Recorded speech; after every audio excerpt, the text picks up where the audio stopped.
Animals infecting humans is scary. It's worse when we infect them back. And unlike a prison, a mink shed has no plumbing. We focus a lot on the respiratory transmission among people, Jonathan Epstein, a zoonotic-disease ecologist, says, but it's important to remember that this is also a GI-tract virus and it's shed in the stool.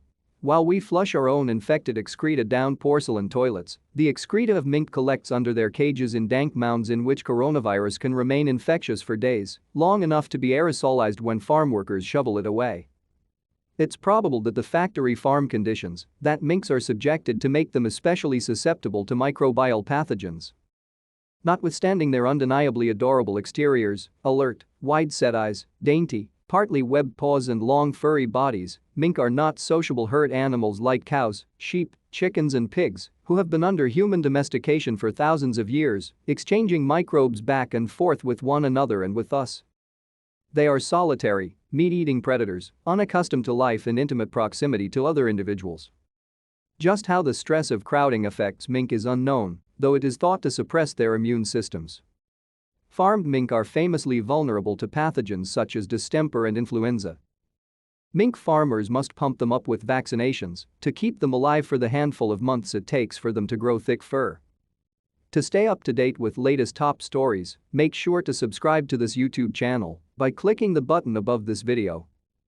I was told by Michael Whelan, then a mink industry spokesman, that farmers in the United States had developed strict biosecurity measures to prevent microbial transmission between humans and animals on mink farms.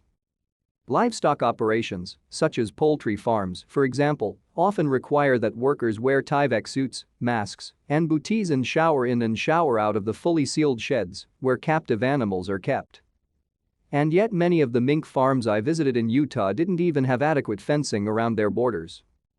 The rickety perimeter gate around one farm I saw was open to passing traffic, including the cows in an adjacent clearing, the deer of which nearby roadway signs warned, and a band of feral cats that slinked onto the farm's gravel lot just yards from the doorless mink sheds.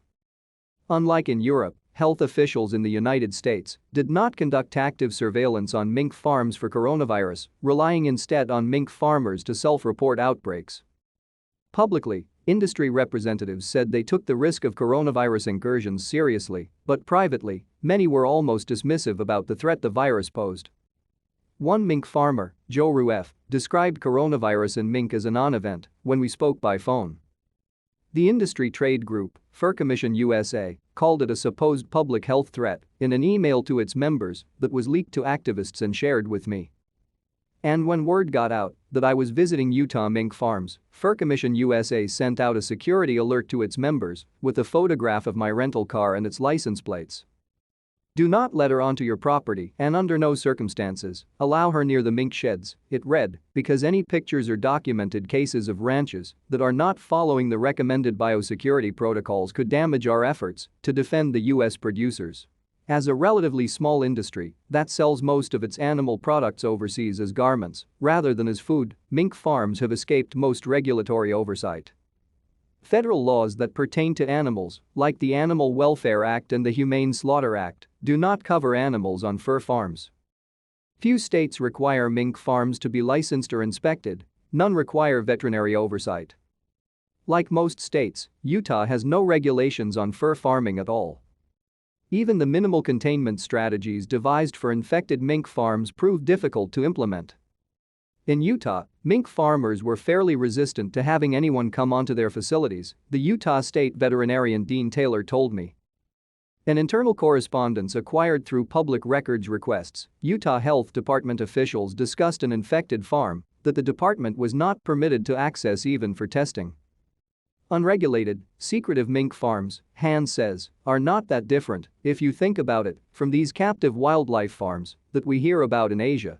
On the 12 mink farms that reported outbreaks, health officials implemented quarantines, testing protocols and trapping programs to capture and test nearby animals. Unlike in Europe, there were no culls of susceptible or infected mink. While in 2014 and 2015 the USDA paid $200 million to compensate farmers for culling 50 million farmed birds to short-circuit an outbreak of avian influenza, the agency had no budget to do the same to prevent coronavirus from exploding on mink farms.